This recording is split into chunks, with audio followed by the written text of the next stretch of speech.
বিসমিল্লাহির রহমানির রহিম। আসসালামু আলাইকুম। আজ আমি আপনাদের সঙ্গে শেয়ার করব মুখে দিলেই মিলিয়ে যাওয়ার মতো অমৃত স্বাদের বেসনের বরফি রেসিপি। এই রেসিপিটি আপনারা যে কোনো অনুষ্ঠানে খুব সহজেই বানিয়ে ফেলতে পারেন। তো চলুন শুরু করি আজকের রেসিপি। প্রথমে চুলায় একটা ননস্টিকের প্যান বসিয়ে দিয়েছি। হাফ কাপ ঘি দিয়ে দেব। ঘিটা একটু গরম হয়ে আসলে 1 কাপ বেসন দিয়ে দিচ্ছি। এবার ঘিয়ের সঙ্গে বেসনটাকে লো ফ্লেমে 5 থেকে 7 মিনিট মতো ভেজে নিতে হবে। লো ফ্লেমে এটাকে যত ভালো করে ভেজে নেওয়া যাবে, বরফির স্বাদ ঠিক ততটাই বেড়ে যাবে। বেসনের কালার চেঞ্জ হয়ে আসলে এর মধ্যে আমি হাফ কাপ গুঁড়ো দুধ দিয়ে দিচ্ছি।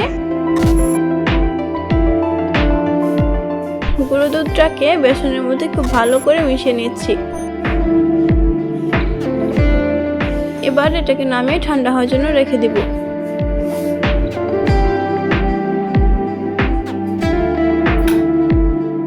চুলায় অন্য একটা প্যান বসিয়ে 1 কাপ চিনি এবং 1/4 কাপ পানি দিয়ে একটা সিরা বানিয়ে নিব।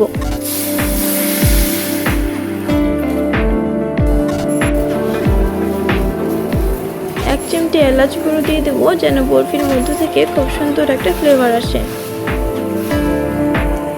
সেরাটা হয়ে গেলে এটা নামিয়ে আগে থেকে যে বেসনের মিশ্রণটা তৈরি করে রেখেছিলাম এর মধ্যে দিয়ে দিব। সেরার মধ্যে বেসনটাকে খুব ভালো করে মিশিয়ে নিতে হবে।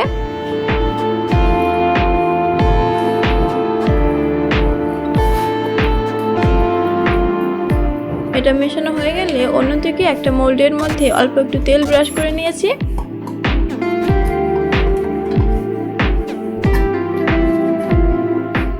এখন বেসনের মিশ্রণটা মোল্ডের মধ্যে ঢেলে সেট করে নিব।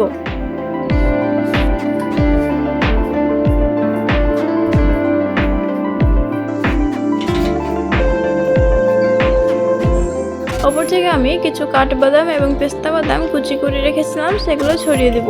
এগুলিকে একটু চেপে বসিয়ে দিচ্ছি।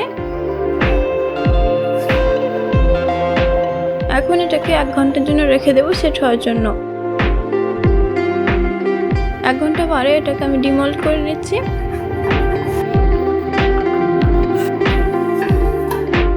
তৈরি আমাদের দারুণ স্বাদের বেসনের বরফি রেসিপি। এইরকম নতুন নতুন রেসিপির ভিডিও পেতে চ্যানেলটিকে সাবস্ক্রাইব করে রাখবেন। দেখা হচ্ছে পরবর্তী ভিডিওতে। আল্লাহ হাফেজ।